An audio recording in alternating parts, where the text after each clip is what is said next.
Let's talk about artificial intelligence. We gave birth to AI. AI. When you think of AI, you might think of this kind of thing. Open the pod bay doors, Hal. I'm sorry, Dave. I'm afraid I can't do that. But AI is no longer science fiction. It's everywhere. From the algorithms that suggest what videos or music you might like, to predictive text, to the chatbot answering your banking inquiry. AI is becoming almost like electricity. It's just something that's going to become ubiquitous. We don't recognize the extent to which our lives are being altered by the technology that is being permitted. So what exactly is AI? Why are many countries trying to figure out a way to control it? And could it already be too late?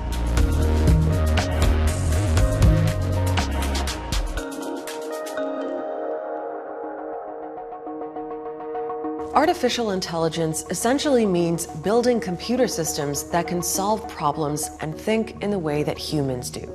But beyond that big idea, in practice, AI can mean a lot of different things. Intelligence, very broadly defined, is the ability to achieve complex goals, and artificial intelligence is just that, but then not by humans, but by machines such as computers.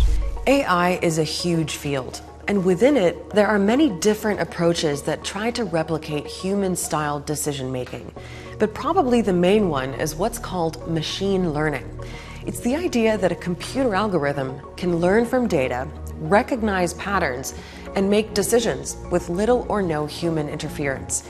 If you think about traditional computer programs, you're essentially giving the computer an instruction manual for how to carry out a particular task. But with machine learning, the algorithm effectively creates the instruction manual itself, and it can continuously adjust those instructions to get better at what it's designed to do. Take Google Maps, for example. It uses machine learning to combine real-time data about traffic conditions with historical data to generate super accurate predictions for how long your trip might take. And the more it does this, the better it gets at it. Now, AI technology has been around for decades, but in the last 10 years, it's really taken off for a couple of reasons. Computers are kind of doubling in power every 2 years, and this has been going on for decades now. And so we got to the point when we had really fast computers. We also had lots and lots of data, more data than ever before. And really the last decade or so has been probably the most consequential period in artificial intelligence. Today, we're at the point where AI is being applied in almost every sector. Even on this show, we use AI software to transcribe our interviews. Also think home appliances, self-driving cars, and healthcare. It's where also I think it has most promising applications, for example, in scanning or helping radiologists identify tumors and other cancers more accurately than humans can. Now, in all of the examples we've mentioned so far, the AI system is essentially just doing one thing. And there's a label for that: artificial narrow intelligence. It's really the first stage of AI, and it's where we're at right now. Then there's a big leap to the next technological frontier. That's artificial general intelligence. AGI would be where the artificial intelligence rivals human intelligence in that it's capable of doing lots of different things all at once, the way humans can. And in May, a company called DeepMind, which is owned by Google, said it had taken a step in that direction. Its AI model called Gato was able to carry out more than 600 tasks like play video games, search for images, and use a robotic arm to stack blocks all at the same time. One scientist at the company said Gato means it's game over, that achieving AGI is now just a matter of scaling up this technology. One group of people thinks if we just keep taking this approach and make these existing systems faster and bigger, scale them up in essence, eventually we'll get to something that looks like human intelligence. I don't really think that's the case. I think we need more breakthroughs, more conceptual breakthroughs before We really can build systems that can think in the way that a human being can think. And I suspect that that's probably decades in the future. Now, the idea that we might one day have machines that can think like humans raises a whole bunch of ethical and philosophical questions about what it could mean for society. Ava, go back to your room. Never mind the fears about the next level after that, artificial superintelligence, where the machines go beyond human intelligence and we start moving closer towards those sci-fi extremes. Skynet has become self-aware. In 1 hour, it will initiate a massive nuclear attack on its enemy. But we don't need to go that far to think about why we might want to control AI. Because the technology we're using today is already throwing up all sorts of issues, starting with privacy and civil liberties. So for example, facial recognition now creates a super powerful tool to identify people, just through security cameras in the street. So how governments or police might use or abuse that tech is an important debate. There are also big questions about bias and discrimination.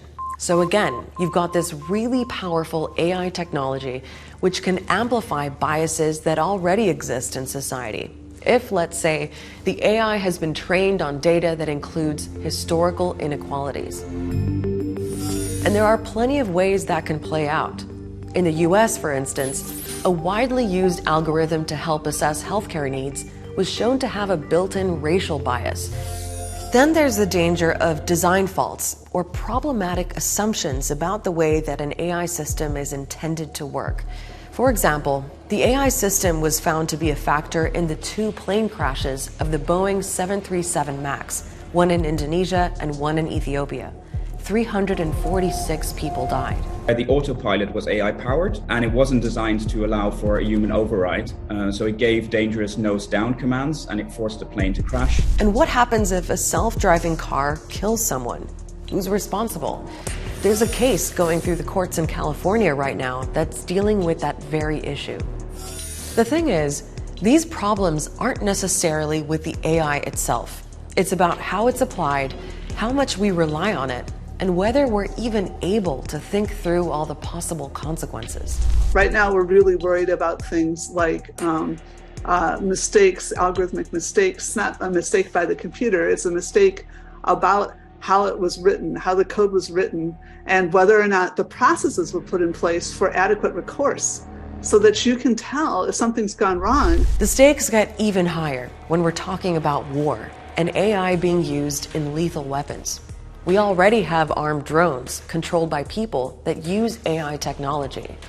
But it's not a big stretch to get to fully autonomous weapons. So machines making life and death decisions about who or what to target. It's probably inevitable, but it's really quite scary. You can imagine some really bad situations happening. Imagine in the Taiwan Strait, for example, having a large group of American drones facing off Chinese drones, and they're trained on classified data, how these 2 swarms of drones interact and whether they might accidentally fire at one another because they mistake maybe some light reflecting of a drone for an attack. That could mean that you accidentally end up in a war or even a nuclear conflict. Proposals for an international ban on autonomous weapons have languished at the UN since 2017. There's been plenty of talking, but no agreement. The US says it wants a non-binding code of conduct instead of an outright ban. But it's not just the AI used in weapons that people want to control. Almost every major jurisdiction is thinking about regulating AI in some shape or form. China's been moving fast. In March, it put a pretty ambitious law in place to regulate AI. It's focused on the private sector, especially tech companies, forcing them to be transparent about how AI is being used. The EU is working on its own set of rules. Its proposals categorize AI technology according to risk. So there's a list of banned practices, like real-time facial recognition by police. There are high-risk uses, like AI being used to hire people or to manage essential services like electricity and water. That kind of tech would need to follow strict rules on transparency, especially around the software development and testing.